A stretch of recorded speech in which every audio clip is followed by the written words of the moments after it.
வணக்கம் நண்பர்களே! சாத்வீக சமையல பார்க்குற எல்லா நண்பர்களுக்கும் முதல்ல ஒரு வணக்கம். இன்னைக்கு நம்ம பதிவுல என்ன பார்க்க போறோம்னா, பாலுடி மாவ வச்சு, அந்த சத்து மாவ வச்சு அழகா கொழுக்கட்டை செய்ய போறோம். இது கிராமத்தில பொதுவா எல்லாரும் செய்வாங்க அந்த கொழுக்கட்டைய. இதில பார்த்தீங்கன்னா, தேங்காவ உடைச்சு, அத வெள்ள பூவ எடுத்து அதில போட்டு, வெல்லம் கொஞ்சம் எக்ஸ்ட்ரா சேர்த்து, ஏலக்காவ தட்டி போட்டு, இத நாங்க கொழுக்கட்டை செஞ்சிருப்போம். சாப்பிட நல்லா அட்டகாசமா இருக்கும். இத நீங்க ஒரு தடவ ட்ரை பண்ணி பார்த்தீங்கன்னா, மறுபடியும் இந்த மாவ வீணாக்காம குழந்தைங்களுக்கு இது போல கொழுக்கட்டை செஞ்சு குடுத்தீங்கன்னா, வேஸ்டேஜ் இல்லாத அத சாப்பிடுவாங்க. வாங்க செய்முறைய பார்க்கலாம்.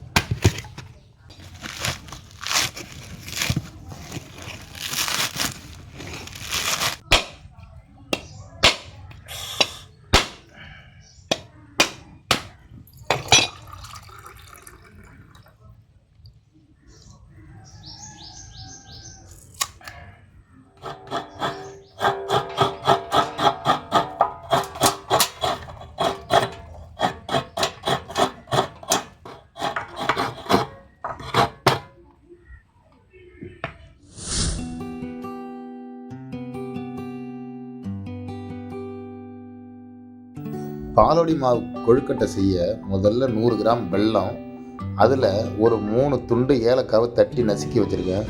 அதுக்கப்புறம் பார்த்திங்கன்னா 1 முழி தேங்காவை நல்லா பூவாக திருவி வச்சுருக்கேன். இந்த பாலோடி மாவு 1/2 கிலோ பாக்கெட்டு.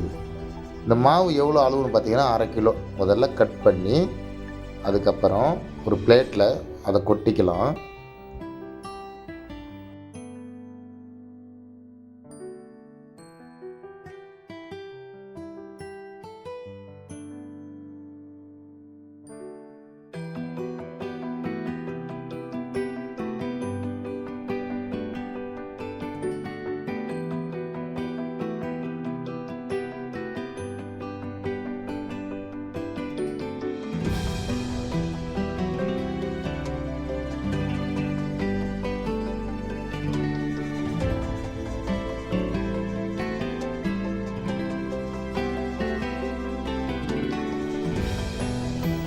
தண்ணி தேவையான அளவு சேர்த்தா போதும்.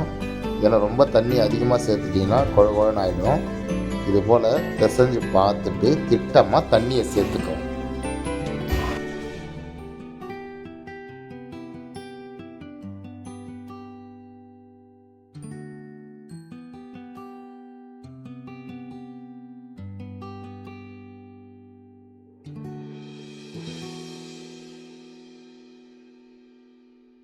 மாவை பதமாக பிசைஞ்ச பிறகு இதில் ஒரு டிப்ஸு ஒன்று இருக்குது. இந்த கொழுக்கட்டையை நீங்கள் நார்மலாக பிடிக்கிற மாதிரி பிடிக்கக்கூடாது.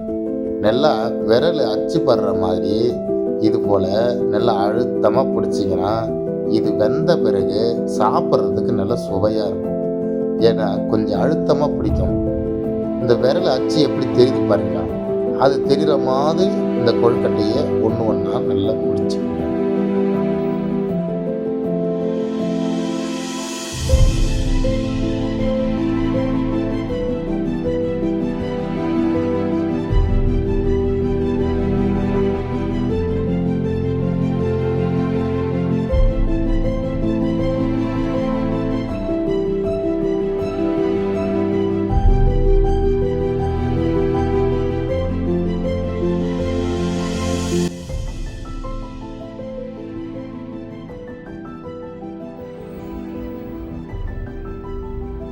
மொத்த மாவையும் நல்லா எப்படி அச்சு தெரிகிற மாதிரி கொழுக்கட்டையை நாங்கள் பிடிச்சி வச்சுருக்கோம் பாருங்கள். இது போல் முடிஞ்சால் நல்லா டைட்டாக இந்த விரல் அச்சு தெரிகிற மாதிரி கொழுக்கட்டையை பிடிச்சிங்க. இப்போ இட்லி பானையில் இதை ஒன்று ஒன்றா எடுத்து அழகாக அடிக்கலாம். ஏன்னா அவிக்கிறதுக்கு இட்லி பானையில் தான் அவிக்கணும்.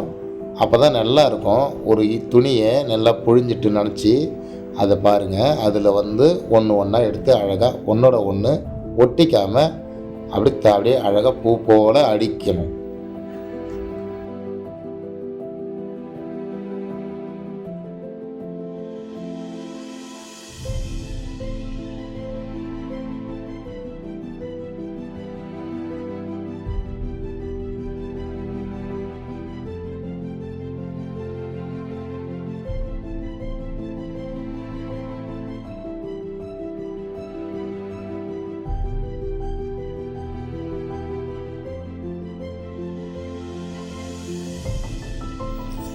நான் விறகு அடுப்பில் தான் செய்ய போகிறேன்.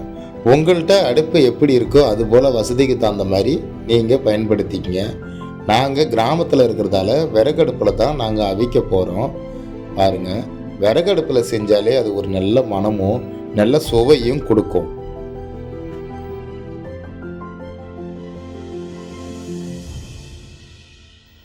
பார்த்தீங்களா, நல்லா அருமையாக வெந்திருக்கு. இந்த வேக்காடு நேரம் என்னன்னு பார்த்தீங்கன்னா எல்லாம் ஒரு அரை மணி நேரம்குள்ளே தாங்க. அப்படியே சும்மா சூப்பராக வெந்திருக்கு பாருங்கள். இந்த கொழுக்கட்டை அரை மணி நேரத்தில் ரெடி ஆகிட்டுது. நம்ம மாவு கொழுக்கட்டை மாதிரியே எவ்வளோ சூப்பராக வெந்து நல்லா ஒரு பளிச்சுன்னு இருக்குது பாருங்கள். வாங்க எடுத்து சுவைச்சு பார்த்துடலாம்.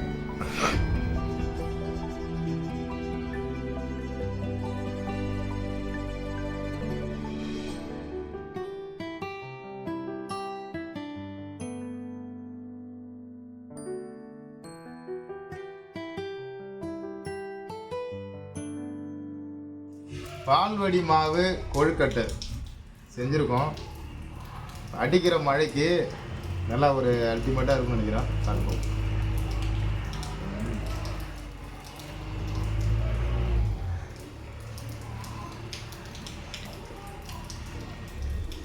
அடிமா இருக்கு.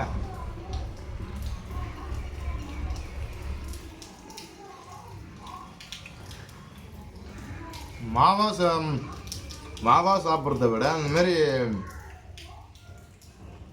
கொழுக்கட்டையாக செஞ்சு சாப்பிட்லாம் பிறகு. நாங்கள் இதில் எக்ஸ்ட்ரா வெல்லம், தேங்காய் திருவுள் இதெல்லாம் போட்டு செஞ்சதால் அருமையாக இருக்குது. சாப்பிட்றதுக்கு நல்ல சுவையாகவும் இருக்குது. அதெல்லாம் ஏலக்காய் பவுடர் கொஞ்சம் போட்டால் அது நல்லா அருமையாக இருக்குது. ரெண்டு ஏலக்காய் தட்டு போடுவோம்.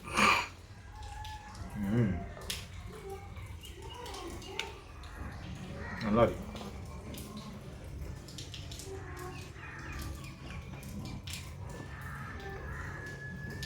அருமையாக இருக்குது.